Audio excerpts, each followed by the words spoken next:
Panthers fans certainly know the drill by this point.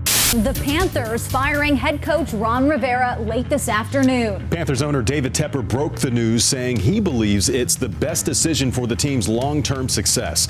Matt Rule, no longer the Panthers head coach. The team announced today it will be parting ways with Rule. Frank Reich is officially out as the head coach of the Carolina Panthers. This comes as the team is dealing with one of the worst starts in franchise history. Now, new leadership on the field. Team sources say Carolina is going with Buccaneers offensive coordinator Dave Canales. And in the front office, the Carolina Panthers have promoted Dan Morgan to general manager and president of football operations. Are hoping to jumpstart a franchise stuck in reverse. We're looking for championship moments, championship days, and that's got to be a full-on commitment every single time we walk in here. We're going to do everything in our power to build this team the right way. But will the new faces move the needle? Well, that's going to be the million-dollar question here in Carolina, and we're not going to be able to answer it today, right? That's just the case. We'll just be talking about other stuff. There's a lot to talk about, though. No doubt. That's right. Thanks for sticking with us for the news at 6. I'm Colin Mayfield. And I'm Vanessa Roof. It's certainly been an exciting day here in Panthers country, as we know, fresh faces behind the podium talking about this new chapter in the organization. And as we've said before, Carolina fans are very familiar with this turning of the page. That's true, unfortunately so. But as well as our sports team, they know all about this. Nick Carboni, Ashley Stroline, take it away. You guys are outside of Bank of America Stadium, as you have been all day long. You've covered the ups and downs for years, more of the downs I know in the last recent years. So being there for today's news conference, what did it feel like to see Coach Canales, GM Morgan there, the buzz in the air, and even Coach Morgan talking about being feared again? He knows something about that, doesn't he? Yeah, you know, guys, it's such a significant day in the franchise's history, and there is that optimism. But as you kind of referenced, it's a cautious optimism because, Stro, where were we 366 days ago? We were right here as they introduced Frank Reich as the next head coach. So we got to see how ultimately this bears itself out on the field and what the results are. But I think you're getting one thing from this dynamic duo, I guess, if you want to call it, with Dave and Dan today from each of them. I would say with Dan Morgan, it's his vision for what he wants this franchise to look like. And with Dave Canales, it's all about that energy, Stro. An energy that we felt immediately, right? Dan went first with his opening statements, and they were calm, cool, collected. And then Dave went, and it was like, boom, you felt that energy immediately. So I can see why everyone that we've talked to up until this point said it's the energy, it's the charisma, it's the positive attitude, because we certainly felt that the entire press conference. And for him, this is something he's been dreaming of for 20 years, right? As a JV coach, he said, I really just dreamed of being the head varsity coach at Carson High School, but my wife inspired me to dream a little bit bigger, and that led to studying under Pete Carroll and over a decade with the Seattle Seahawks, and then obviously last year getting a chance as the offensive coordinator for Tampa Bay, and now at 42 years old, he's stepping into his first head coaching position in the NFL, which I can tell you he's not taking that opportunity lightly at all. So much gratitude throughout the press conference, and I had a chance to speak with him one-on-one after everything wrapped up, and we talked about his vision for this team. He has to come in and inspire an organization that's had 6 losing seasons. They went 2-15 last year. He also has the #1 overall pick in Bryce Young, whose rookie season didn't go anything like he had planned. He has to rebuild his confidence, and obviously Canales is known as a QB whisperer. So how is he going to come in and build that relationship with Bryce Young? And there's also a fan base that is pretty disheartened. He's got to re-inspire them as well. So here is our conversation on those topics. Canales, welcome to Carolina. Congrats on the job. You're inheriting a team that's struggled, that's been through tough times. So what's your vision for coming in here and inspiring them and also just turning this franchise around? I want to convince them that there's a style of football that can be played and that has success over time. I saw it firsthand. It worked again in Tampa. The players are critical, those critical pieces, but it's a style and a mentality of playing, being crazy about the football, crazy about defense, offensively just making smart decisions and creating an offense that minimizes damage and maximizes explosives. And so if we can get that going and we can get everybody on the same page, pulling the same direction, then we'll be able to create a winner here.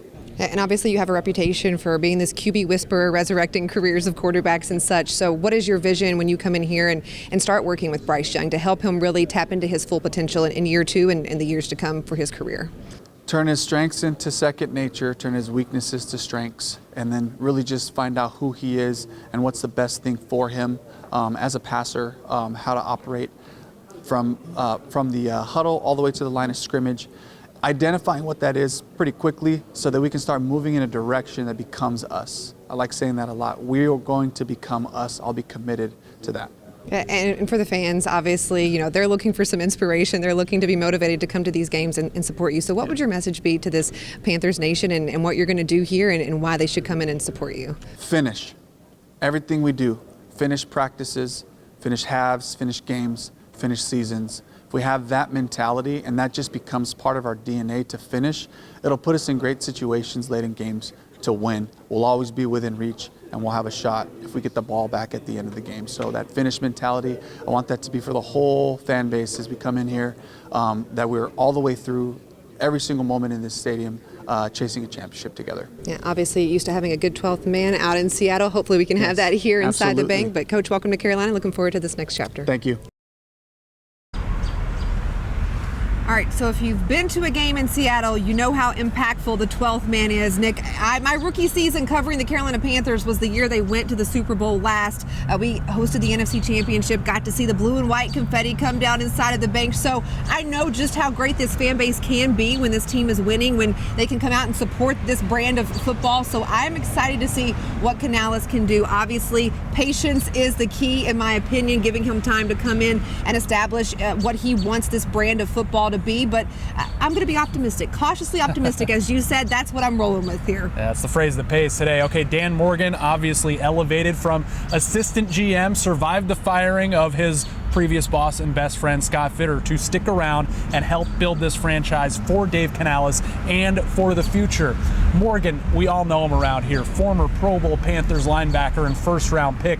He had to find his way a little bit after he was retired. You talked about Canales' aha moment. Well, Dan Morgan, a former colleague, coach reached out and said, hey, maybe you should think about scouting. Well, he jumped in with the Seattle Seahawks, worked a couple doors down from Dave Canales, really cut his teeth identifying talent and the type of player he wants. And that type of player, he says, in Carolina needs to be a quote-unquote dog, somebody who wants to inflict pain. And I'll tell you what, during that part of today's news conference, I kind of saw what maybe those NFL quarterbacks in the early 2000s saw when number 55 in Panthers black and blue was bearing down on him. He was fired up to build this team. I spoke to him about it afterwards. Dan, a couple of doors down from Dave in Seattle, what were the moments where you noticed then that he could eventually take his own team? Yeah, I mean, I think it's just his personality it's infectious. His energy, his enthusiasm that he always had for the game. He's the same guy now that he was back then. You know, he's hungry to be great, and he mastered smaller positions as a wide receiver coach, quarterback coach, and I think he'll do the same as a head coach. We saw Dan Morgan, the executive, up there. I think for a minute I saw Dan Morgan, the linebacker, come out when you were talking about bringing winning culture back to Carolina. Why does it mean more for you to get this position here? You know, I mean, I care about this city. I care about this team. My kids were born here. My wife's from here. I've lived here for the majority of my life. It means a lot that we get this team back up and running the way that it used to be, and to where we're feared, to where the fans are excited to drive to the game on Sunday, and that's what drives me every single day to help make this roster great. When Dave was asked what attracted him to this job, he unsolicited went for Bryce Young and how excited he is to work with him. What about the way Dave schemes an offense can help Bryce? Yeah, I think Dave understands how to set things up. He understands what the strengths are of his players, and he knows how to build the offense based off that. And Dave's just smart. He's going to have a plan. He's going to have a vision of how he wants the offense to be, and he's going to understand what Bryce does good and what he doesn't do good, and he's going to operate the system that way. From first pick to Pro Bowl to Panthers president GM, Dan, congrats. Appreciate it.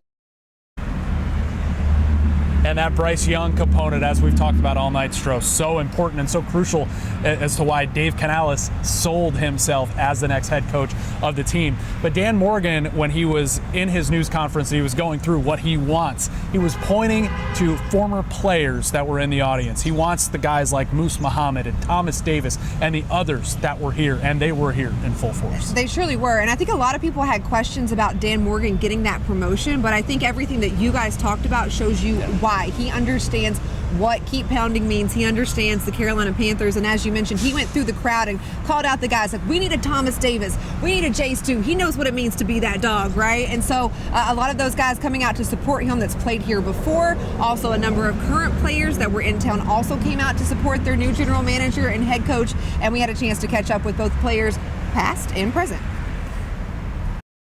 To be able to come in here with that energy that he has, and just from obviously the one interview that I've just sat through now, my deep knowledge of Dave Canales, but talking to other guys that have been with him in Seattle and Tampa, they just can't say enough about his love for the game and his energy that he brings every single day.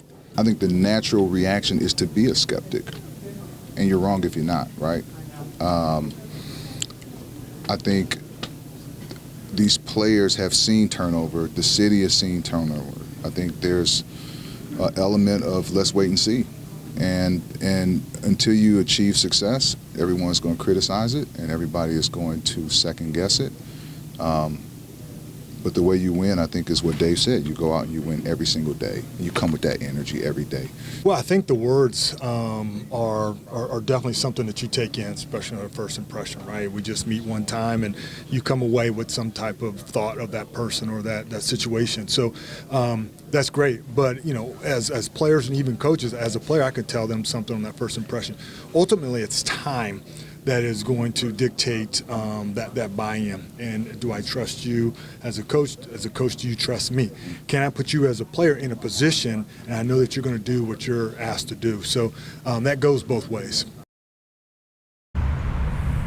All right, so I love what Moose said there, right? The natural reaction is to be a skeptic, but you know what cures everything? Winning. So I think if they can put together a product and just achieve, you know, some success. We only had 2 wins last season, right? There's really nowhere to go but up. So I'm going to go with cautiously optimistic, as we've been saying throughout this whole show. That's where I'm at with it. I'm excited for Dan Morgan. I'm excited for Dave Canales. I like that they already have a history together. And right now, that key word that we've heard all day long, alignment, I think they seem to be in alignment. All right, I'll just say this. Dave Canales, we think he can work with Bryce Young. We think he can elevate the offense and have a vision for the future. Short term, that energy, I think, is going to be what helps this team the most. I hope we're not doing this again in a year. Oh, my gosh, no. Give it please. a while. Third time's a charm. We'll send it back to you. We all feel the same Yeah. way. All right, guys, thank you.